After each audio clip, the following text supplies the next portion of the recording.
세옹지마라는 말이 있습니다. 세옹지마라는 말은요, 한자를 그대로 풀이하면 변방의 늙은이의 말이란, 변방 늙은이의 말이라는 그런 뜻입니다. 이것은 어떤 한 일화에 의해서 생겨진 말입니다. 중국 북방 변방에 말 한 마리를 키우던 노인이 있었습니다. 그런데 그 말 한 마리가 어느 날 갑자기 도망을 간 겁니다. 그래서 저 북방 쪽으로 도망을 쳐서 말 한 마리 있던 걸 잃어버리게 되었지요. 사람들이 전부 다 혀를 끌끌 찹니다. 아이고, 그 한 마리 있던 말마저 이제 잊어버렸으니 어떻게 사나 하고 걱정하는 겁니다. 그런데요, 이 늙은이는 별로 걱정하는 기색이 안 보이는 겁니다. 한 몇 달쯤 지났을까요? 집 나갔던 그 순말이 암말 한 마리를 데리고 집으로 들어온 겁니다. 그리고 졸졸졸 망아지도 몇 마리 데리고 온 거지요. 그랬더니 그 나갔던 말이 암말을 하나 데리고 온 겁니다. 재앙이라고 또 위기라고 생각했는데 그것이 오히려 큰 이익이 되어 버렸지요. 그랬더니 동네 사람들이 다 칭찬을 합니다. 야, 참 좋겠다. 복 받았네 라고 이야기하는 겁니다. 근데 이게 과연 복일까요? 아닐까요? 몇 달 지나지 않아서 그 집 아들이 그 암말을 훈련시키느라 타다가 그만 그 말에서 떨어져서 발이 부러진 겁니다. 아이고, 들어온 저 말이 그 집안 망하게 하네 하고 사람들이 또 혀를 끌끌 차는 겁니다. 그런데 그때에 얼마 지나지 않아서 그 부족 마을에 전쟁이 일어난 겁니다. 그래서 싸울 수 있는 남자들을 다 징집해서 데려가는 겁니다. 그런데 그 아들은 다리가 부러져서 갈 수가 없어서 그 전쟁에 나가지 않았더라는 것이지요. 다른 남자들은 다 나가서 전쟁에 그 총칼바지가 되었는데 그 전쟁에 나가지 않아서 살게 되었다는 겁니다. 뭐가 복일까요? 어떤 게 복인지 잘 모르겠습니다. 이와 비슷한 전화위복이라는 단어도 있습니다. 전화위복, 화를 복으로 바꾼다라는 그런 뜻입니다. 정말 화인 것 같았었는데 그게 오히려 복이 되는 경우가 참 많다는 겁니다. 벌써 1년이 되어 갑니다. 일본에서 반도체 몇몇 부품에 대해서, 소재에 대해서 수출을 금지한다는 그런 명을 내렸습니다. 이것은 우리나라의 큰 화였습니다. 그 당시에 온 국민이 분노하며 일본 제품을 사지 않겠다고 불매 운동을 벌이기도 했습니다. 그 일이 어떻게 되었냐 하면 그 일로 인하여서 그들이 수출하지 않겠다고 했던 그 특별히 불화수소에 관한 것들을 찾아보았더니 우리나라에도 2개의 기업이 그 원천 기술을 가지고 있더라는 겁니다. 그래서 정부에서 그 회사를 전격적으로 지원해서 그것을 만들게 했고 또 삼성은 그것을 수입하게 했답니다. 그래서 안정적으로 공급하게 되었더라는 것이죠. 1년이 지난 이후에 이제 1차 밴더는 한국 기업이 됐고요. 그래도 2차로 일본에서 조금 수입해서 쓰게 되는 그런 형편이 되었답니다. 1년이 지나면서 정부에서는요, 이번에는 다른 부품들을 살펴보기 시작했습니다. 일본뿐만 아니라 어떤 한 나라에 의존하는 모든 부품들을 조사해서 그 수입 다변화를 하고 국산화를 하는 그런 운동들을 지금 벌이고 있더라는 겁니다. 만약에 이런 일들이 안 생겼으면 이런 노력을 할 필요가 없었죠. 노력하지 않았을 겁니다. 그런데 그 화로 말미암아 노력하게 되었고 그 노력으로 말미암아 더 좋아지게 되었다는 것이지요. 전화위복입니다. 복이라는 것이 이럴 때는 복이고 이럴 때는 화입니다. 복이라는 것이 환경에 따라서 복일 수도 있고 아닐 수도 있답니다. 그럼 그게 복인가요? 이게 우연 아닙니까? 운 아닙니까? 운에 따라서 그때는 복이었다가 그때는 재앙이었다가 어떨 때는 복이고 어떨 때는 복이 아니라고 합니다. 그런 복도 있습니까? 이리저리 왔다 갔다 하는 복은 참된 복일까요? 아닐까요? 잘 모르겠습니다. 우리 삶에 벌어지는 일들 가운데 우리가 이해하지 못하는 것들이 참 많습니다. 자꾸만 벌어지고 있는 이 코로나 바이러스에 관해서 잘 알지 못합니다. 아직도 치료제가 백신이 나오지 않고 있습니다. 곧 나온다 하면서도 쉽지 않습니다. 그런데 일각에서는 그건 나와봐야 소용없답니다. 또 다른 바이러스가 나온답니다. 그러면 소용없게 된다는 것이죠. 우리가 모르는 바이러스가 너무 많다고 이야기하는 겁니다. 그것뿐일까요? 우리 인생에서 일어나는 일들 가운데 여러분들 이해하고 설명할 수 있는 일들이 얼마만큼 되십니까? 여러분들이 살아오신 인생을 돌이켜볼 때에 여러분들이 알아서 살아온 것이 얼마나 됩니까? 살펴보면 그리 많지 않음을 알 수 있습니다. 우리는 모르는 것 투성이라는 겁니다. 근데 모르는 것도 살펴보니까 모르는 것도 종류가 많더라는 겁니다. 알고 보니까 이 모르는 것이요, 잘못 알고 있어서 모르는 게 있습니다. 이것은 오해와 편견 그리고 무능 때문에 생겨지는 겁니다. 내가 오해했습니다. 왜요? 잘 몰라서 오해한 겁니다. 그 사람이 그런 마음이 아니었는데 그 사람의 마음을 이해하지 못해서 오해가 생겼습니다. 그 사람에 대해서 잘 모르니까 편견이 생겨서 자꾸 편가르기를 합니다. 그 사람의 원래의 뜻을 왜곡하게 됩니다. 잘 몰라서 생긴 것들입니다. 내가 모른다는 것을 인정하면 오해하지 않을 수 있습니다. 내가 모르니까 좀 설명해 달라고, 내가 모르니까 좀 이해시켜 달라고, 내가 모르니까 편견을 가졌으니 내가 모르는 것을 인정하는 순간 그 사람과 화해할 수 있습니다. 우리 인생은 모르기 때문에 모른다는 것을 인정하라는 겁니다. 그러면 상대방과 좋은 관계를 이룰 수 있습니다. 아직 알지 못해서 모르는 것도 있습니다. 배워야 하지요. 게을러서 배우지 않으면 모를 수밖에 없습니다. 금방 조금만 이치를 깨달으면 금방 아는 것들이 세상에 참 많습니다. 우리 신앙생활도 마찬가지지요. 그래서 우리가 슬기로운 신앙생활이라는 주제로 강의합니다. 여러분들 좀 슬기롭게 배워보십시오. 하나님의 말씀 이해하는 것, 그리고 부부관계도 좀 알아보자는 겁니다. 그리고 이 문화생활도 좀 크리스찬의 안목으로 이해하자는 겁니다. 우리가 배우지 않아서 모르는 모름이 있습니다. 그것 말고요, 아예 알 수 없는 모름도 있습니다. 인간을 살아가면서요, 평생 동안 모를 수밖에 없는 것, 아니 알 수 없는 것들이 참 많습니다. 그것도 인정해야 하는 것이지요. 이스라엘 백성들을 하나님께서 광야로 인도해 내셨습니다. 왜 그들을 인도해 내셨을까요? 모르겠습니다. 왜 그들이 그리로 갔나요? 그곳에 살게 되었나요? 잘 알지 못합니다. 그런데 그곳에 있더라는 것이지요. 그런데 하나님께서 그들을 그 어려움 가운데서 건져내셨습니다. 그 광야 40년 살아가는 동안에 그들은 광야에서 어떻게 하면 죽지 않는지 몰랐습니다. 어떻게 하면 광야에서 잘 살 수 있는지도 사실은 모르는 일이었습니다. 처음 겪는 일이었습니다. 겪어내야만 했습니다. 모든 인생은요, 처음 사는 인생입니다. 미리 살았던 선배들이 있지요. 그러나 그 삶과 우리의 삶은 다릅니다. 그러기에 우리의 살아가는 인생은 모두 다 처음 사는 인생입니다. 그래서 이 처음 사는 이 인생을 어떻게 하면 잘 살 수 있을까? 아무도 정답을 가지고 있지 않습니다. 그러면 우리는 이 인생을 개척해서 살아가야 하는 것이지요. 광야 40년 동안 이스라엘 백성들은 어떻게 살았을까요? 모세의 명령만 듣고 살았습니다. 모세가 이쪽으로 가자 하면 갑니다. 그리고 저쪽으로 가자 하면 가고, 이것 먹으라 하면 먹고 저것 먹으라 하면 먹었습니다. 그것밖에는 방법이 없었습니다. 그것밖에는 살아낼 수 있는 방법이 없었습니다. 그 모세의 말을 잘 순종했지요. 여러분들의 인생들도 마찬가지일 겁니다. 이리 밀리고 저리 밀려서 살아왔지요. 그러다 보니 여기까지 온 것 아닙니까? 이스라엘 백성들이요, 처음에 먹을 것 없어서 하나님을 원망했습니다. 그랬더니 하나님께서 뭘 주셨나요? 만나를 주셨습니다. 만나라는 이름의 뜻이 뭐라고 말씀드렸지요? 만나는 이게 뭐냐라는 뜻입니다. 이게 뭐지? 모르겠는데 이게 뭐냐는 겁니다. 모르는 거, 그것 먹고 살았다는 것이죠. 아무것도 알지 못하는, 길도 알지 못하지요. 먹는 것도 뭔지 모르지요. 그 모르는 것들을 통해서 살게 되었다라는 것을 깨닫게 하는 것, 광야 40년이었습니다.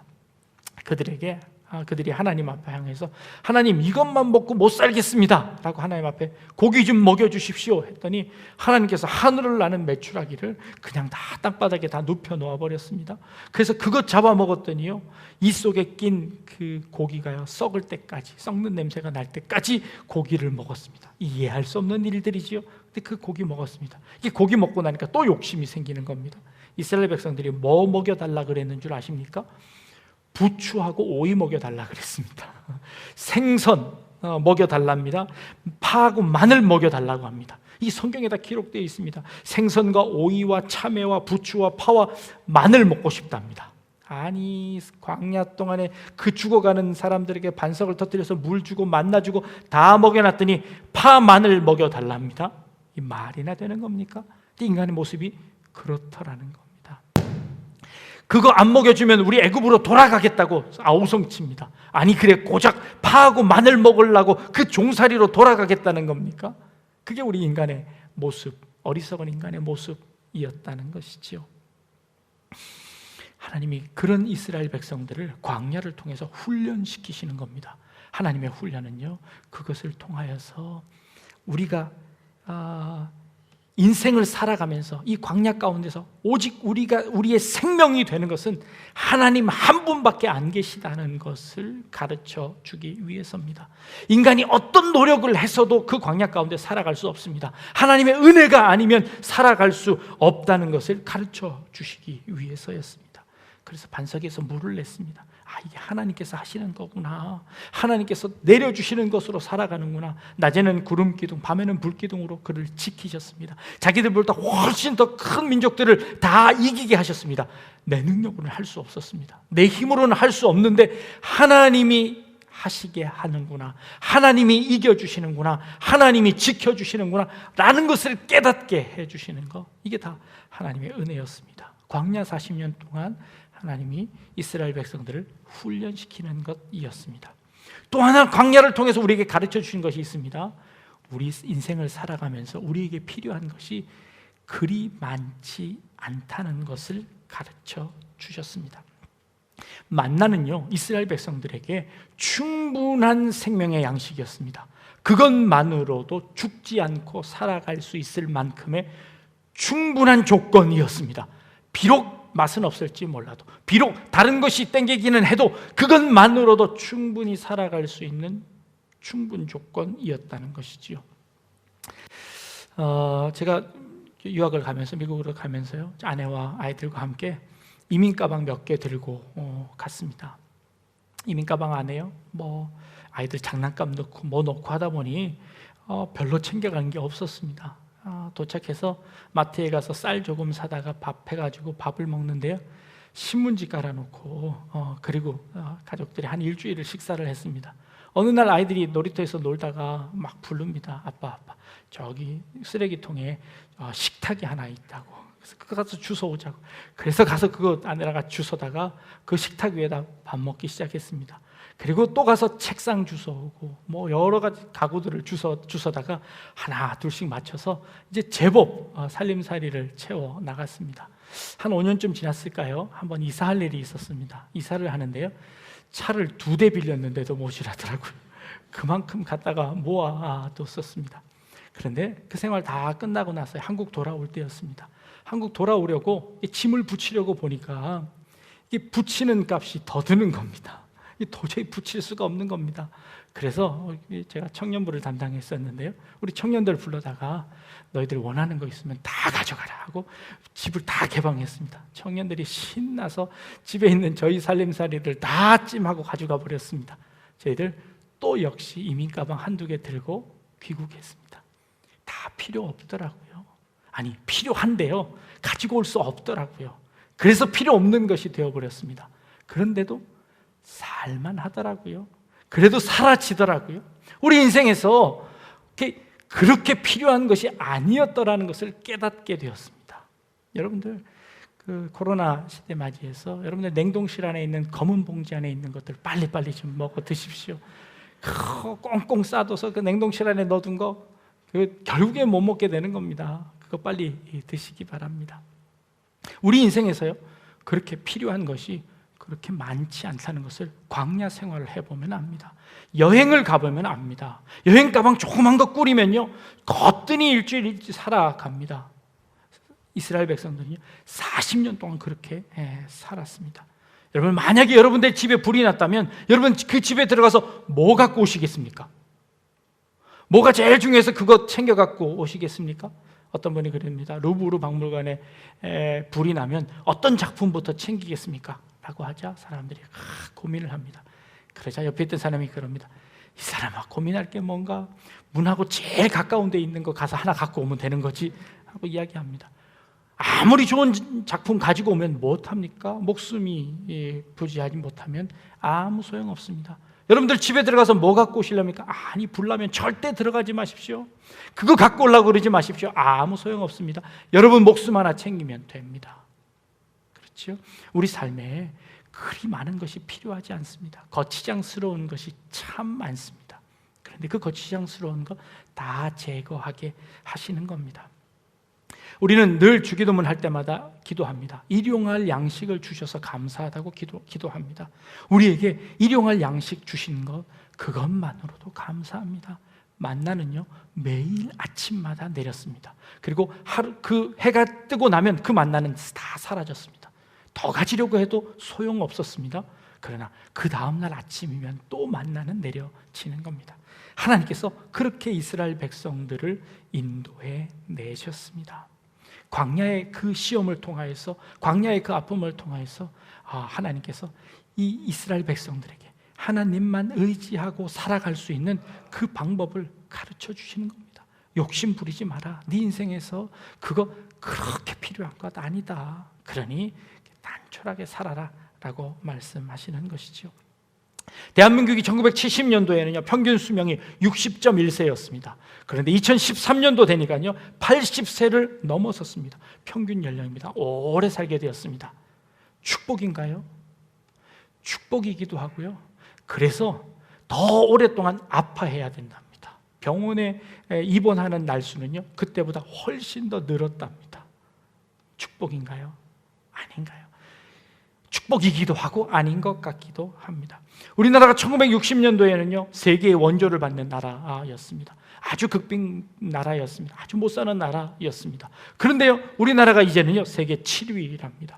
인구가 5천만 명이 넘어가고 1인당 국민소득이 3만 불이 넘어가는 나라가 7개 나라밖에 없답니다. 그 중에 우리나라가 들어갔답니다. 우리나라가 세계 7위의 나라가 되었습니다. 분명히 축복이지요. 그런데 이게 축복이기만 할까요? 아니요. 그것으로 인해서 우리는 더 빈부의 격차가 심해졌습니다. 그래서 더 상대적 빈곤감을 느끼게 되었습니다. 어떤 이에게는 축복이고 어떤 이에게는 재앙이 되어버렸습니다. 옛날에는 똑같이 못 살아서 서로 싸우지 않았는데 이제는 누구는 잘 살고 누구는 못 살아서 싸우게 되었답니다. 이게 좋은 건가요?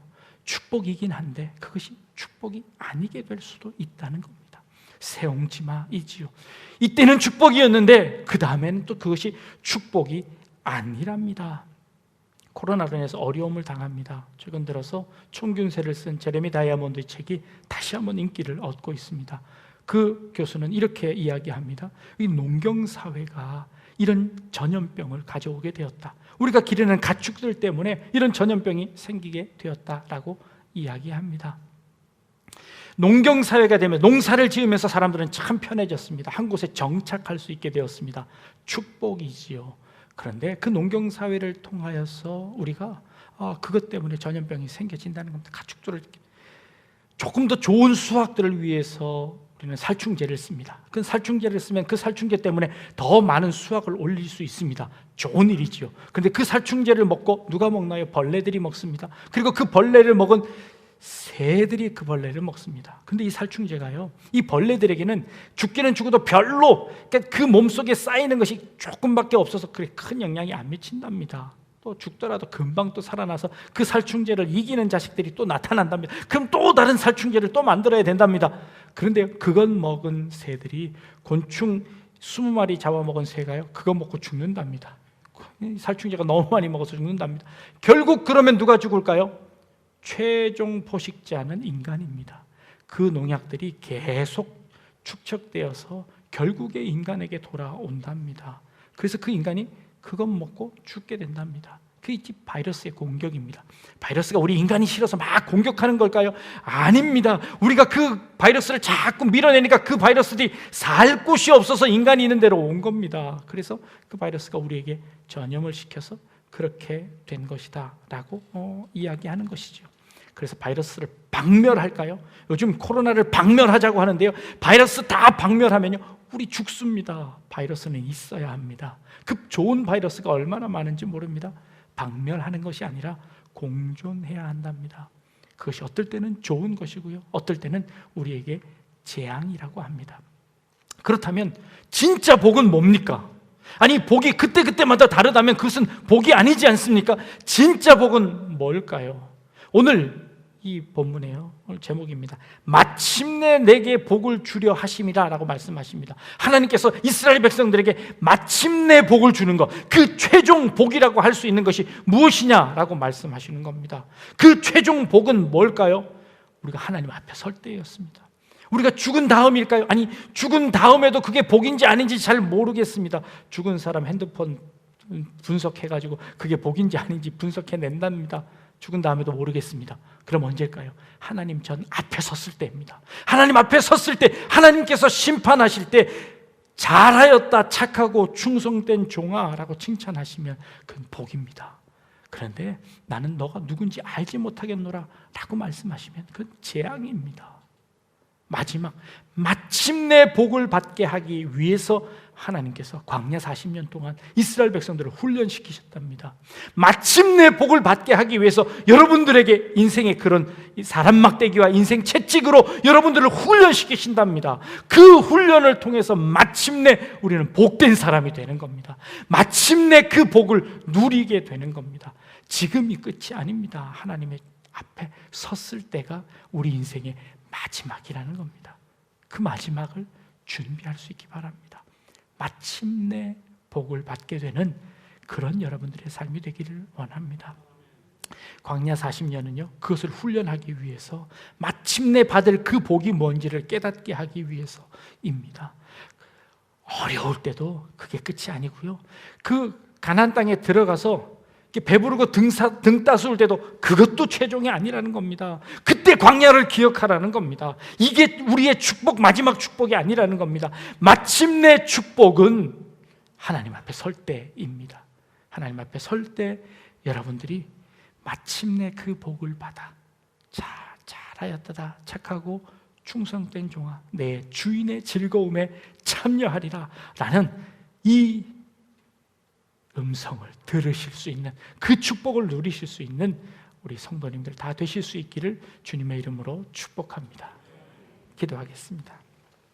하나님, 우리의 인생 가운데 우여곡절이 참 많습니다. 때로는 복인 줄 알았던 것이 우리에게 큰 재앙이고, 우리에게 불편한 것들이 오히려 그것이 우리에게 큰 축복이 되는 경우도 많음을 저희들이 봅니다. 하나님, 마침내 복을 받는 이 축복이 우리 성도님들 가운데 있기를 원합니다. 하나님의 그 앞에 섰을 때에 칭찬 들을 수 있는 그런 우리 약대중앙교회 성도님들 다 되게 하여 주옵소서. 감사드리며 예수님의 이름으로 기도합니다. 아멘.